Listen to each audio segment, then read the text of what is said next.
Press conference करने का मकसद क्या है? 12 सितंबर को फतेहपुर के राघोपुर गांव में एक घटना घटी थी, दुखद घटना घटी थी, जिसमें एक नौजवान युवक शिवम कुमार की हत्या कर दी गई थी गोली मार के।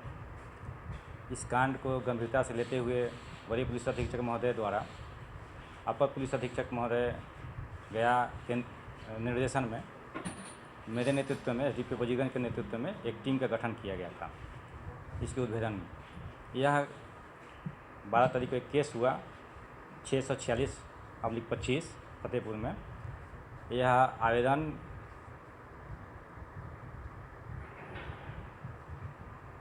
दिया गया कि उनके भतीजे शिवम कुमार की हत्या गोली मार के कर दी गई है और अज्ञात लोगों पे को नेम्ड किया गया।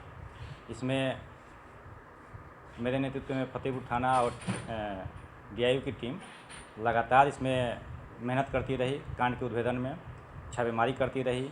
इसमें हम लोगों ने त्वरित कार्रवाई करते हुए इसका उद्भेदन किया। उद्भेदन करने के साथ साथ 3 लोगों को गिरफ्तार किया गया।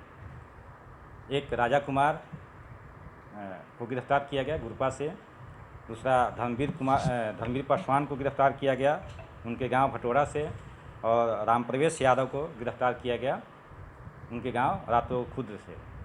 इनके साथ साथ इनके छापेमारी भी इनके घर पे की गई थी। तो धर्मवीर पासवान के यहाँ से 12 एटीएम कार्ड, एक आधार कार्ड और एक पीओएस मशीन भी बरामद किया गया। यह जाहिर होता है कि यह क्रिमिनल माइंड के आदमी हैं और यह कोई भी घटना करते रहते हैं। इनसे जब पूछताछ की गई तो ये बोले, ये सब इनके द्वारा बताया गया कि हम लोग शराब का धंधा करते हैं और हम लोग अपने एरिया में वर्चस्व का स्थापना करना चाहते हैं। राजा यादव द्वारा ये भी स्वीकार किया गया कि बंदी के दिन जो गोलीकांड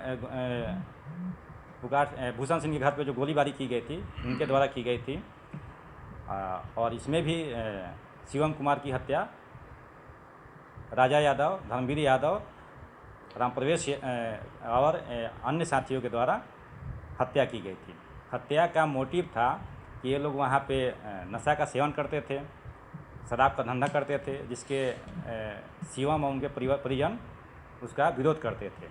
इसी विरोध के कारण और पूर्व के विवादों के कारण शिवम की हत्या की गई है। एक बात बताइए, 4 तारीख को भाजपा समर्थक के घर पर गोलीबारी राजा यादव ने की थी। उसके 8 दिन बाद शिवम की हत्या राजा यादव ने की। शिवम की हत्या के लिए जिम्मेदार कौन? डीएसपी सुनील कुमार पांडे, इंस्पेक्टर के निराला या फिर इंस्पेक्टर थाना प्रभारी मोहन कुमार? अगर 4 तारीख की गोलीबारी के बाद राजा यादव को गिरफ्तार कर लिया जाता तो क्या शिवम की हत्या होती? गोलीबारी के बाद लगातार छापेमारी की जा रही थी। राजा यादव अपने घर से फरार चल रहे थे। इसके साथ साथ तकनीकी टीम भी लगी हुई थी। उसमें पूर्व की घटनाओं को लेकर इनके द्वारा जब उस घटना की गई थी तो ये घटना के लिए उनके द्वारा प्लान बनाया गया। पुलिस टीम लगातार उसके लिए छापेमारी कर रही थी और तत्पर थी।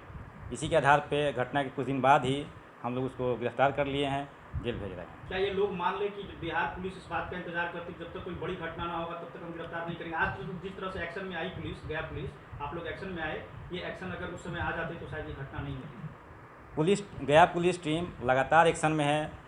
किसी भी कांड दर्ज होने के बाद तुरंत उद्भेदन करती है, गिरफ्तारी करती है। इसके पहले भी एक आदमी को गोली मारा गया था जिसमें 3 लोगों को उसी दिन गिरफ्तार किया गया था, और साथ ही साथ एक आदमी सरेंडर किया था। कोई भी घटना घटती है पुलिस उसमें कार्रवाई करती है। प्रिवेंशन भी पुलिस करती रहती है, गश्ती लगातार कर रही है। 112 की टीम है, लगातार गश्ती कर रही है। कोई भी घटना के बाद जब सूचना मिलती है पुलिस उसमें त्वरित कार्रवाई करती है, गिरफ्तारी करती है, और उनको हम लोग सज़ा दिलाने का भी कार्य कर रहे हैं। जिस पिस्टल से गोली मारी गई, क्या वो पिस्टल बरामद हुआ? उसके लिए भी लगातार छापेमारी की जा रही है। अन्य लोगों को भी गिरफ्तारी के लिए छापेमारी की जा रही है। बरामद प्रयुक्त हथियार और अन्य अभियुक्तों की गिरफ्तारी जल्दी कर ली जाएगी। हत्या की वजह क्या रहा? मुख्य उद्देश्य आपसी तनाव, वर्चस्व की लड़ाई और एक दूसरे पे टीका टिप्पणी और कुछ छेड़खानी का भी मामला सामने आया। छेड़खानी का मामला क्या शिवम के साथ था? यह किसी अन्य व्यक्ति के साथ आया है जिसकी जांच की जा रही है। अनुसंधान उपरांत इसमें सब चीज़ क्लियर हो जाएगा। शिवम की हत्या करने का मुख्य कारण इनके परिजन द्वारा जो अभियुक्त थे देवी स्थान के पास बैठ के अपना गुटबाजी करते थे, नशे का सेवन करते थे और इनके परिजन द्वारा विरोध किया जाता था। राजा यादव एक पहले का क्रिमिनल आदमी है, शराब का तस्करी करता है। इसी के आधार पे वो अपना वर्चस्व साबित करना चाहता है और इसके सहयोगी हैं धर्मवीर और प्रवेश, ये लोग उनका सहयोग करते हैं और अन्य लोग भी इसका सहयोग करते हैं। इसी के आधार पे वर्चस्व पूर्व में भी कुछ विवाद हुए हैं जिसके कारण यह हत्या सुनियोजित तरीके से की गई। आपने कहा शिवम को फोन पे बुलाया गया था, तो आखिर अननोन कॉल पे कैसे शिवम के परिजन द्वारा बताया गया कि वह किसी से बात करते हुए घर से बाहर निकला। तो यह बात अभी क्लियर नहीं हो पाई है कि किसने बुलाया, क्योंकि सामान्य कॉल उस पर नहीं है। इसकी भी हम लोग जांच कर रहे हैं। IPDR इसका निकाला जा रहा है, कहाँ से कॉल था, किससे बात करते हुए बाहर निकला है, यह स्पष्ट हो जाएगा। पुलिस अभी पूरे मामले का खुलासा नहीं कर पा रही है। बिल्कुल इसमें खुलासा हो गया है। यह किसने किया ये क्लियर नहीं है। अज्ञात इन अभियुक्तों के द्वारा स्वीकार किया गया है कि शिवम वहाँ आया था, तो शिवम के द्वारा ही सागर पे कॉल कराया गया। सागर उस समय कॉल नहीं उठाया, तो शिवम के द्वारा शिवम की हत्या कर दी गई। अनुसंधान में यह सामने आ रहा है कि मेन टारगेट सागर था, लेकिन हत्या शिवम की हो गई। ये अभी क्लियर नहीं हो पाया सर कि शिवम को कौन बुलाया। शिवम खुद गया था, उसको बुलाने का कोई आधार सामने नहीं आया है। वह किसी अन्य से बात करते हुए अपना वहाँ घर से बाहर निकला था, उसी दौरान वहाँ पहुँचने के बाद उसकी हत्या कर दी। आपने कहा कि राजा यादव शराब की तस्करी करता था, तो क्या राजा यादव शराब की तस्करी में कभी जेल गया। उसका हम लोग अनुसंधान कर रहे हैं, पता कर रहे हैं, लेकिन नवादा जिला में वह शराब के मामले में जेल गया है। कुछ दिन पहले राजा यादव 1 महीना पहले अपने फेसबुक आईडी से शराब की तस्करी का वीडियो डाला था, वो वीडियो काफ़ी वायरल हुआ था। पुलिस उस पर क्या कार्रवाई की थी। हाँ, उसके लिए उसके फेसबुक आईडी को हम लोग ट्रेस किए थे और फेसबुक कंपनी को, मेटा कंपनी को उसका डिटेल्स हम लोग भेजे थे। वह अभी तक अप्राप्त है। इसी बीच राजा यादव गिरफ्तार हो चुका है और कल जेल चला जाएगा। तो इस घटना का मुख्य आरोपी जो है वो क्या राजा यादव है। इन लोगों के द्वारा स्वीकार किया गया है कि राजा यादव ने गोली मारा और प्लान जो था धर्मवीर का था। प्लान धर्मवीर किया था। तो ये लोग सब एक साथ, इसमें कुछ लोग बाकी भी रहे गिरफ्तार हाँ, होने के लिए। 2 लोग और अभी हैं जिनकी गिरफ्तारी के लिए हम लोग छापेमारी कर रहे हैं।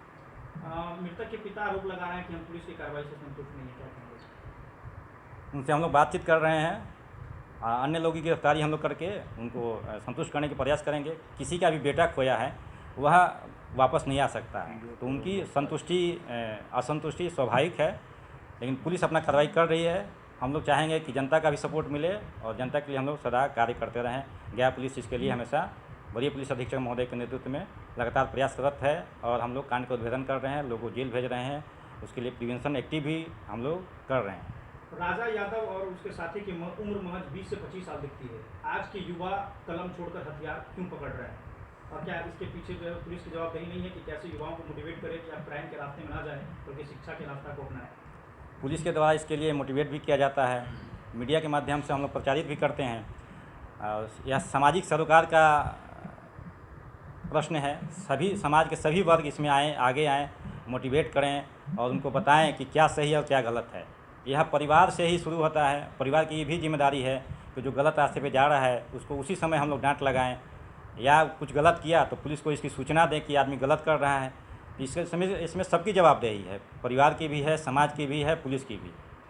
तो घटना के दिन 2 लोगों की हत्या की प्लानिंग थी। एक ही की प्लानिंग थी, लेकिन उसके नहीं आने के बाद दूसरा वहाँ पहुँचा, उसकी हत्या कर दी गई।